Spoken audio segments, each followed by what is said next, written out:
building business relationships online. That's what we're going to talk about in this video.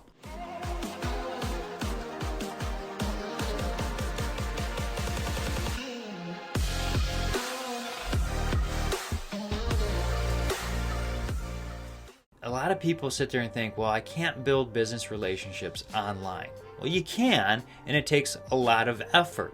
Now, in regular days where you go out and meet with business owners, take them out to lunch, you can start building relationships a lot easier than you can online. Like online meetings. Most people jump into a Teams meeting and they're 15 minutes late, so they can't do that water cooler talk, catch up on them, ask them about their family and all that stuff. But for the most part, you can get people for the first few minutes just to catch up, joke, have conversations. You can do a little team meetings as catch-ups and do a 15-minute check-in where you do coffee together, send them a gift card for a Starbucks coffee so they can buy a coffee and you can chat too is another way to do that. It's kind of hard to go and build business relationships, but if you put forth the effort, you can do it really well. Okay?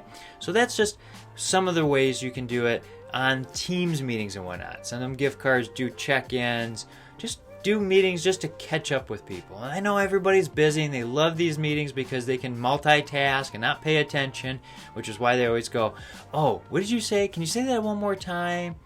And that derails conversations. But if you start the first few minutes just kind of connecting with people, they'll be more engaged when you're in the meeting online.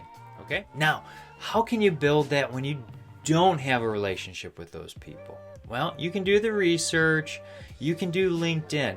LinkedIn and doing all those kind of things is going to be an organic, natural kind of progression, and it's going to take a lot more time. If you can get one-on-one, you're going to make business relationships better. But if you go and do online meetings and you're going to go into LinkedIn, well, LinkedIn, you can send friend requests. You can have your friends who know those people that you're targeting and want to get engaged with, they can actually reach out and do an introduction for you. Hey, so-and-so is going to be sending you a message. They're a great friend of mine. And that is called social proof. It's a law that if somebody gives you the recommendation to somebody else, they are connecting the dots, they're building the bridge, and they're basically saying, you can trust this person because I know them, and you trust me, so you can trust them. And it's a law that works.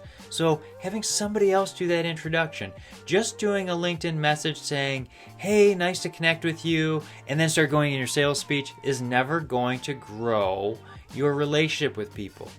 A lot of times it takes time, sending them articles every once in a while saying, hey, thinking of you, here's an article I thought was really good, and trying to go organically. If you just try to jump right into the sale, which is what most salespeople do, is they just try to go sell something and they don't care about what the other person has to need, well then you're not going to build those relationships.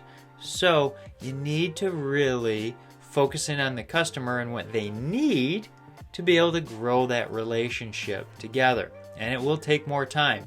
But if you use social proof, it's going to benefit you to grow that relationship. So have somebody do that introduction.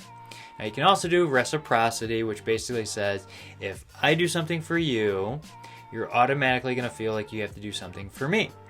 And we want to have those scales balanced. We don't want to feel like we owe anybody anything. So you can send them gift cards, which happens, or a gift box.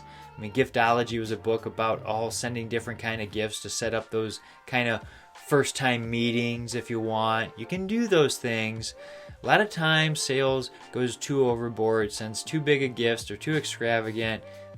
That's why there's actually laws that prohibit you from giving too big of gifts because it's been abused. Just like anything, it can be abused.